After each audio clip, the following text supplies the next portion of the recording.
আসসালামু আলাইকুম এভরিওয়ান, আমি রিমা ইসলাম ঢাকা থেকে। Bangladesh daily blog by Rima Islam পক্ষ থেকে সকলকে শুভেচ্ছা। সবাই কেমন আছেন? নিশ্চয়ই ভালো। আমি আলহামদুলিল্লাহ ভালো আছি। তো আজকে ফার্স্ট রোজা, সেহরি খেতে উঠলাম।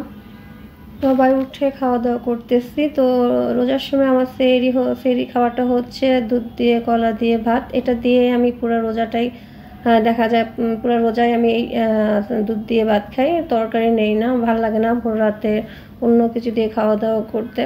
তো খাওয়া শেষ করে ওদের ছেলেমেয়ের জন্য ওরা দুধ দিয়ে খায় না, এমনিতেই দুধ খাবে। আর হাজব্যান্ডও খায় না, আমি শুধু একা দুধ দিয়ে, কলা দিয়ে ভাত খাই। তো খাওয়া দাওয়া শেষ করে এখন এগুলো একটু গুছিয়ে রাখবো, টেবিলগুলো ক্লিন করে তাহাজ্জুদের নামাজ পড়বো, তারপর ফজর নামার জন্য একটু ওয়েট করব, এখনও সময় আছে দেখলাম। এগুলো ফ্রিজে রেখে দিব। খাবারগুলো দেখা যায় ভোর রাতে খুব একটা খাওয়া যায় না, অনেক সব কিছুই দেখা যায় থেকে যায়। আজকে আসলে মনটা অনেক খারাপ, কথা বলতে খুব কষ্ট হচ্ছে। কয়েকদিন আগে আমি আমার খালামণিকে দেখতে গিয়েছিলাম, আমার একটা আগের ব্লগে দেখানো হয়েছিল। সেই খালামণি গতকাল শনিবার রাতে মারা গেল। সবাই আমার খালামণির জন্য দোয়া করবেন, আল্লাহ যেন ওনাকে জান্নাতবাসী করে। এখনও নামাজের কিছু সময় বাকি আছে। বেলকনিতে দাঁড়িয়ে ভাবতেছি, মানুষের লাইফে এমন কিছু সময় আসে তখন আসলে সৃষ্টিকর্তার দিকে তাকিয়ে থাকা ছাড়া আমাদের আর কারো কিছু করার থাকে না। তবে আল্লাহ মানুষের অন্তরে এমন মায়া ভালোবাসা দিছে যে মায়া জিনিসটা এত ভয়ঙ্কর যে চাইলেও মানুষকে ভুলতে পারে না। অনেক চেষ্টা করে হয়তো অনেকে, তারপরও কি ভোলা যায়? জীবনের নিয়মে চলে, কিন্তু যার প্রতি একবার মায়া জন্মে যায় সেটা ভুলে থাকা আসলে অনেক কঠিন। আল্লাহ যদি মানুষের অন্তরে মানুষের প্রতি মায়া, মমতা, ভালোবাসা কম দিত তাহলে মনে হয় ভালোই হতো। এখন ফজরের আজান দিয়ে দিচ্ছে, নামাজটা পড়ে নিব। তো নামাজটা শেষ করে নিলাম। নামাজ শেষ করে ইফতারের জন্য ছোলা ভিজিয়ে নিব।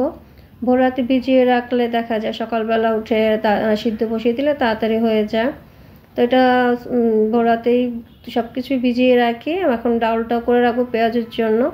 তো এখানে আমি 3 ধরনের ডাউল দিয়ে পেঁয়াজু তৈরি করি। একটা হচ্ছে খেসারির ডাউল, মশারির ডাউল আর হচ্ছে বুটের ডাউল, 3টা দিয়ে করি। আর যখন পেঁয়াজুটা ভাজবো তখন একটু চাউলের গুঁড়ি দিয়ে দিই, দেখা যায় পেঁয়াজুটা খুব ক্রিস্পি থাকে, মচমচা থাকে, আর খেতেও ভালো লাগে। তো এটা এখন সব কিছু মিক্সড করে ভালো করে একটা ধোয়া দিয়ে রাখবো, ধোয়া দিয়ে ভিজিয়ে রাখবো। সকালবেলা খালাকে দিয়ে পাটায় বাটাবো। ব্লান্ডারে করলে ব্লান্ডার দেখা যায় একদম বেশি মিহি হয়ে যায়, পানি হয়। তো সব কিছু গুছিয়ে এখন লাইট অফ করে দিয়ে একটু ঘুমাবো। তারপর সকালে আবার উঠতে হবে, বাচ্চাদের স্কুল খোলা। তো সকালে ঘুম থেকে উঠে বাচ্চাদের নিয়ে হাজবেন্ড স্কুলে চলে গেল। আমি উঠে এখন ঘরগুলো একটু ক্লিন করব। আজকে শরীর মন দুটাই খুবই খারাপ, কোনো কিছু করতে ইচ্ছা করতেছে না। আর স্কুল নাকি 6 তারিখ পর্যন্ত খোলা থাকবে, আর কোচিং 20 তারিখ পর্যন্ত করাবে স্যারে বললো, 20 রোজা পর্যন্ত। এখন ওই রোজার মধ্যেও ডিউটি করতে হবে বাচ্চাদের নিয়ে, কিছু করার নেই। তো আমি এখানে ছোলাগুলো সিদ্ধ বসিয়ে দিলাম, এখনও বোয়া আসে নেই। আর আজকে শরীর অনেক খারাপ। তো হাজব্যান্ড রাত্রি ডাক্তারের কাছ থেকে সিরিয়াল নিয়ে রাখলো, ইফতারের পরে হয়তো ডাক্তারের কাছে যদি শরীর ভালো থাকে যাব। মানে কিছুই করতে ইচ্ছা করতেছে না কেন জানি আজকে। আরেক চুলায় আমি আলু সিদ্ধ বসিয়ে দিলাম আলুর চপের জন্য। তো খালা আসলো এর ফাঁকে, তো ওনাকে বললাম প্লেট বাটিগুলো ক্লিন করে দিয়ে আরও টুকটাক কাজ আছে ওগুলো একটু করার জন্য। আজকে আমার কোনো কাজই করার মতো মানে মন মানসিকতা নেই। প্রথম রোজা, কিন্তু কিছুই করতে ইচ্ছা করতেছে না। হাজব্যান্ড আসার সময় আবার বাজার নিয়ে আসলো। আমি বলছি যে ভাগে ভাগে আনার জন্য, সব কিছু একসাথে যেন না আনে। তো এখানে মাছ আর চিংড়ি মাছ নিয়ে আসছে, তা খালাকে বললাম চিংড়ি মাছগুলো একটু বেছে দেওয়ার জন্য। আর ওখানে মুরগি নিয়ে আসছে আবার, সেদিন 2 দিন আগে মুরগি আনছে, তারপর আজকে আবার নিয়ে আসলো।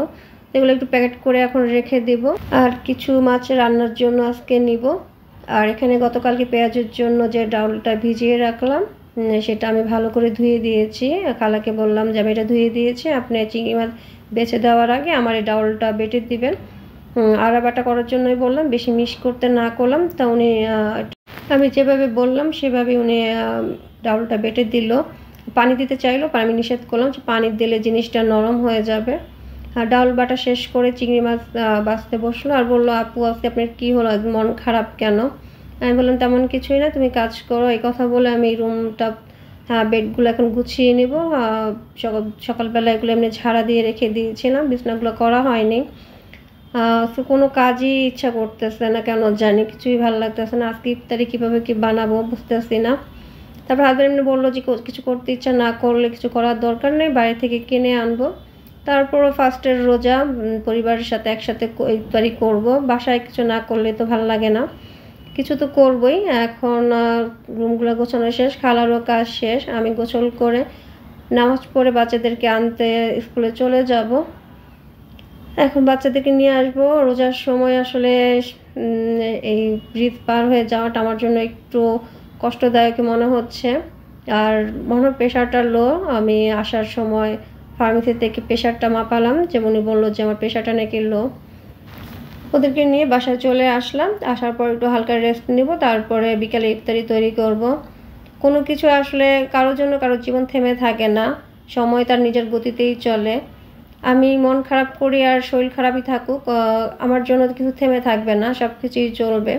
তারপর যতটুকু পারলাম আজকে একটু হালকা পাতলা ইফতারি তৈরি করলাম। বাচ্চারাও আর হাজব্যান্ডও হেল্প করলো। ওরা বলতে বেশি কিছু দরকার নেই, যতটুকু সম্ভব ততটুকুই করো। আর ইফতারির পর 7টার দিকে আমার সিরিয়াল, বললো যে ডাক্তারের কাছে যাওয়ার জন্য। তারপরে আল্লাহর নাম নিয়ে আজ প্রথম রোজার ইফতার বাচ্চাদের নিয়ে পরিবারের সাথে করতেছি, আলহামদুলিল্লাহ, এটাই অনেক। সবাই সবার জন্য দোয়া করবেন। এই বছরে যারা আছে হয়তো সামনের বছরে তারা নাও থাকতে পারে, আল্লাহ কখন কাকে নিয়ে যায় কেউ বলতে পারে না। গত বছর যারা ছিল আমাদের লাইফে, এই বছর অনেকেই নাই। অনেক পরিচিত মুখ মানে এই বছর চলে গেছে, ভাবতেই খারাপ লাগে। তো আব্বুকে অনেক আগে হারিয়েছি, আম্মু অসুস্থ, সামনের বছর আল্লাহ আম্মুকে রাখবে কিনা আল্লাহ ভালো জানে। আমার আম্মুকে আল্লাহ হায়াতে তৈবা দান করুক। সবাই সবার জন্য দোয়া করবেন। তো এখন ইফতারটা করে নিব, ইফতার করে নামাজ পড়ে বের হয়ে গেলাম, ডাক্তারের কাছে যাব। আমার সিরিয়ালটা যাওয়ার আগে ফোন দিয়ে জিজ্ঞেস করলাম, বললো যে 3 জনের পরেই আমার সিরিয়াল। তারপর সেই অনুযায়ী বাসার থেকে বের হলাম। আর হাজবেন্ড যেতে পারলো না, ওর তারাবি নামাজ পড়তে যাবে, তারাবি নামাজের টাইম হয়ে গেল। তো রিক্সাওয়ালা দেখলাম যে ভিতরে রাস্তা দিয়ে যাচ্ছে। আর উত্তরায় তো কয়েকটা চিন্তায় ঘটনা ঘটলো, একটু ভয়ও লাগতেছে। তারাবির নামাজের টাইম, পুরো রাস্তাটাই ফাঁকা, লোক সংখ্যা নাই। তো বললাম যে আপনি মেন রাস্তা দিয়ে যান। তো উনি বললো যে রাস্তায় অনেক জ্যাম। আমি সেই জ্যাম থাকলে আরও রিক্সা যাচ্ছে, আপনি মেন রাস্তা দিয়ে যান। আসলে ভয় লাগে, একে তো মহিলা মানুষ আমরা, তার মধ্যে বলা তো যায় না কখন কার বিপদ চলে আসে। তো চলে আসলাম ডাক্তারের কাছে। তো আসার পরে আমার বেশি সময় ওয়েট করা লাগেনি, একজনের পরেই আমি যাব। তো ডাক্তারের কাছে ঢোকার আগে একজন আমার প্রেশার মাপলো। তো বললো যে আপনার প্রেশার তো লো। তাই বললাম আমি সকালেও প্রেশার মাপিয়েছি, বললো যে লো। তো ভিতরে ঢুকলাম, ঢুকার পর সে ডাক্তার আমাকে এক গাদা ওষুধ দিল। তো এখন ওই যে ওষুধগুলো এখন নিয়ে নিব। তো ওনার কাছে দুটো ওষুধ ছিল না, তো বললো যে ওনাদের নিচে একটা ফার্মেসি আছে, ওখান থেকে নেওয়ার জন্য। তো এখন লিফটের জন্য ওয়েট করতেছি, তারপর নিচে যেয়ে আবার 2টা ওষুধ নিতে হবে। নিচে থেকে 2টা ওষুধ নিয়ে নিলাম, পরে এখন বাসার দিকে যাচ্ছি। তা ডাক্তারকে বলছিলাম যে আমাকে একটু হালকা ঘুমের ওষুধ দেওয়ার জন্য, 2-3 দিন যাবত আমার ঘুম হচ্ছে না রাত্রে। তো উনি আমাকে একটা ভালো সাজেশন দিল যে যদি রাতে ঘুম না হয়, যেহেতু রোজার মাস, নামাজ পড়বেন, দেখবেন সব ঠিক হয়ে গেছে, আর ঘুমের ওষুধ দেওয়া যাবে না। তো আজকে এই পর্যন্ত, যে বাসায় চলে আসলাম, আজকে এই পর্যন্তই। আগামীতে নতুন কোনো ব্লগ নিয়ে আবার হাজির হব। সবাই ভালো থাকবেন আর সবাই আমাদের জন্য দোয়া করবেন। আমার খালাম্মার জন্য বিশেষ করে খাদ্য একটু দোয়া করবেন। আল্লাহ হাফেজ।